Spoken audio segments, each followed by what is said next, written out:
Les Micmacs appelaient l'île du Prince-Édouard Abegweit, ce qui signifie « bercé par les vagues ».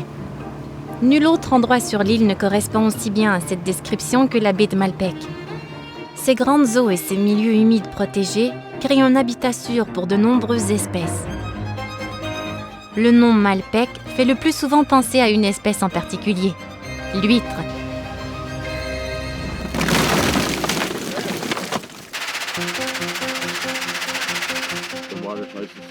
L'eau est bonne et salée. Elle est propre, elle est pure et elle produit de belles huîtres charnues. Leur chair est bonne et elle porte le même nom depuis toujours, la Malpeque. Comme tout travail agricole, l'ostréiculture demande beaucoup de soins, de savoir-faire et énormément de travail. Oui, les petites huîtres qu'on attrape, on doit les mettre dans des parcs à huîtres qui flottent sur l'eau. Et il faut continuer de les retourner pour se débarrasser de la salissure qui est dessus, afin qu'elles grandissent bien.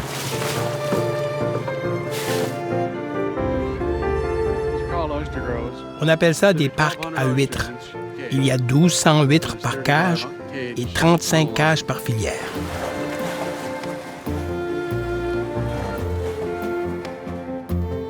On peut voir la nouvelle pousse qu'il y a eu dernièrement, probablement durant les 3 dernières semaines.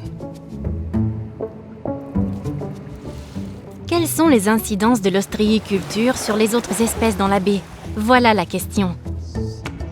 Des scientifiques du ministère des Pêches et Océans étudient l'impact de l'ostréiculture sur l'habitat de la baie de Malpeque. C'est le plus ancien instrument pour mesurer la transparence de l'océan. Ça s'appelle un disque Secchi. Il suffit de l'abaisser jusqu'à ce qu'il devienne invisible. Ensuite, on le remonte lentement pour qu'il réapparaisse, puis on le descend de nouveau. Et après, on mesure la profondeur. On mesure la profondeur en prenant note de la longueur de la corde qui est dans l'eau à ce moment-là?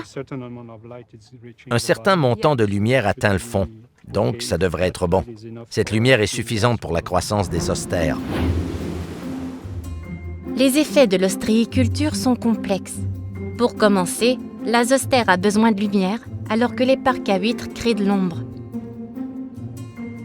On s'est aperçu que les structures d'aquaculture qu'on voit ici font une ombre sur le fond, donc là où la zostère doit pousser. Et donc, en recevant moins de lumière, l'aquaculture peut causer un impact à la production de ces zostères. Les huîtres sont des filtreurs, ce qui signifie qu'ils nettoient l'eau en grandissant.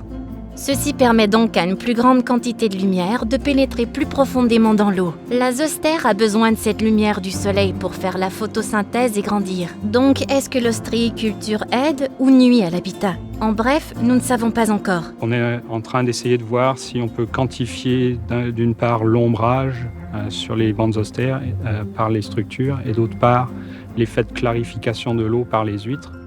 Et essayer de comparer ces deux choses. Et à ce moment-là, il faudra trouver des solutions pour mitiger cet impact. C'est une relation complexe. Et c'en est une que nous devons mieux comprendre afin que la baie de Malpeque puisse continuer de subvenir aux besoins des nombreuses espèces qui y vivent, nous y compris.